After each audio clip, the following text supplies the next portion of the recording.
Empresa familiar. Bom, ruim, como fazer a sucessão?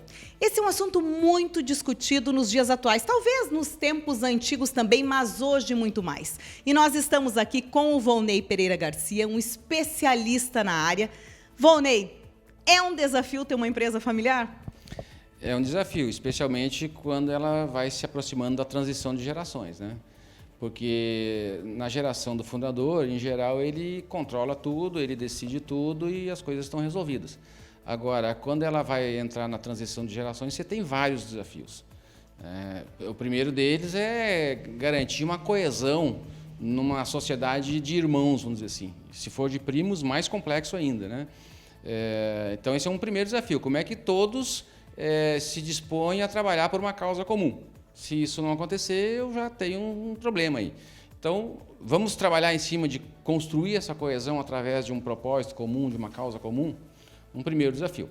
Um segundo desafio é o que a gente chama de governança, porque na hora que você tem vários sócios numa empresa, se você vai ter que prestar conta, você vai ter que ter transparência, você vai ter que ter controles. E às vezes as famílias não gostam disso ou não sabem fazer isso. Em tempos atrás, até as justificativas para isso era a própria informalidade de muitas empresas. Isso hoje reduziu bastante, mas em alguns casos até pode ser. Mas um processo de governança, ele serve para, como se diz, definir as regras do jogo, botar ordem na casa. Na hora que as regras estão combinadas, bom, as regras estão combinadas, o combinado não custa caro, vamos junto. Na falta das regras, cada um, quem gritar mais alto é que vai levar. Então, esse acho que seria um segundo desafio. Um terceiro, eu acho que é a própria sucessão. Tanto na perspectiva de que você precisa encontrar um sucessor que reúna um conjunto de competências de liderança, por um lado, ser aceito pelos seus pares, pelos seus primos, pelos seus irmãos, e assim por diante. Mas também tem que entender um pouco do negócio, tem que saber lidar com a equipe, entender o ambiente do negócio, o que é decisivo para essa empresa ter resultado e assim por diante.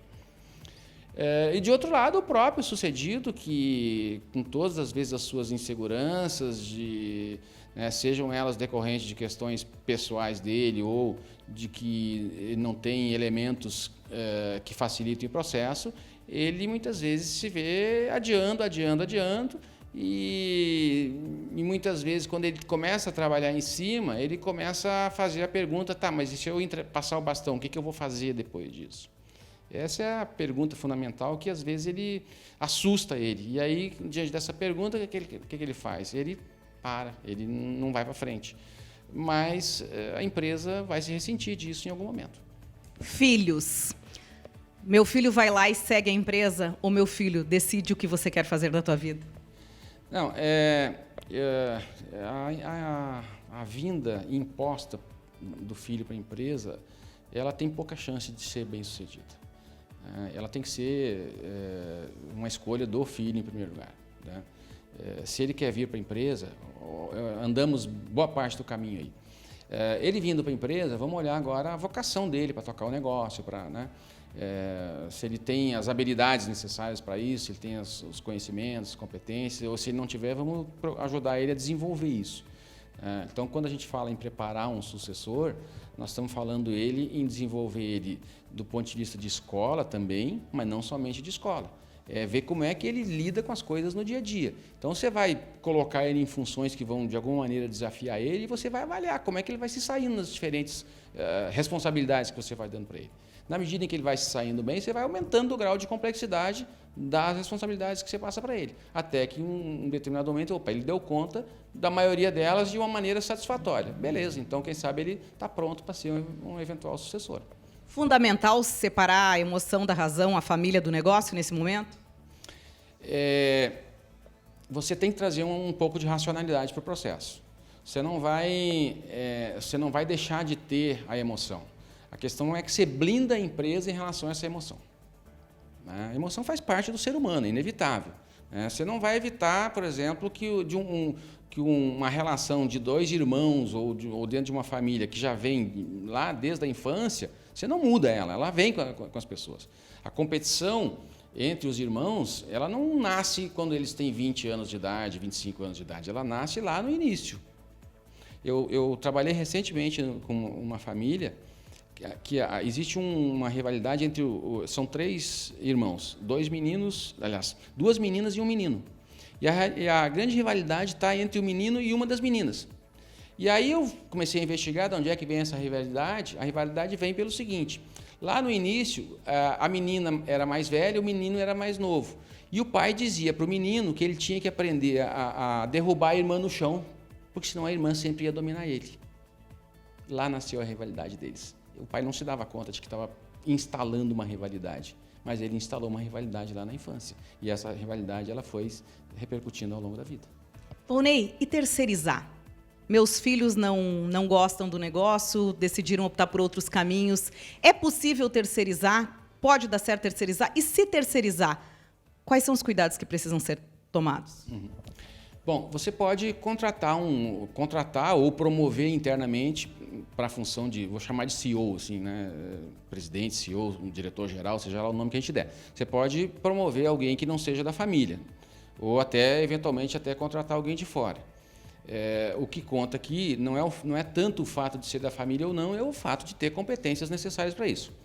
Agora, se você vai contratar alguém na função de CEO, maior é o motivo ainda para você ter um conselho bem estruturado para esse CEO não extrapolar, né? Ou não se perder simplesmente. Quer dizer, você tem alguém, assim, parte dos acionistas que fale e que represente os acionistas, que está lá ajudando a tomar as principais decisões, os principais investimentos, as principais escolhas de pessoas, controlando para ver se os resultados estão acontecendo ou não. Quer dizer, tem que ter alguém que fale ou que represente os acionistas junto a esse eventual contratado, vamos dizer assim. Seja ele, pode ser até alguém da família mesmo que foi escolhido. Mas esse alguém da família, ele não será dono, ele será, no máximo, sócio e ele será gestor. Como gestor, ele vai responder para os demais sócios, assim como se eu contratasse alguém de fora. Então, tem que ter o processo a gente chama de governança, que vai, então, monitorar o desempenho desse camarada. Para finalizarmos, uma dica aqui para os associados da CISAP. Muitas das nossas empresas, com certeza, são familiares. Teria várias, mas eu diria assim, a primeira delas seria, talvez, assim, nunca é cedo para começar, mas às vezes é tarde para iniciar, né? Mas às vezes pode ser tarde. Quanto mais tempo você começar com antecedência a planejar isso, você terá mais condições. O tempo trabalha a seu favor quando você começa cedo. Quando você não começa, o tempo, ao invés de ser um fator que vai te ajudar, ele vai ser um fator que vai te pressionar. E quando o tempo for o fator que estiver te pressionando, tu está sujeito a ter que fazer escolhas que talvez não sejam as melhores, justamente em função do tempo. Tá certo, Volney. Planejamento, é isso, né? Isso aí. Obrigado. E eu que agradeço, a gente agradece aí.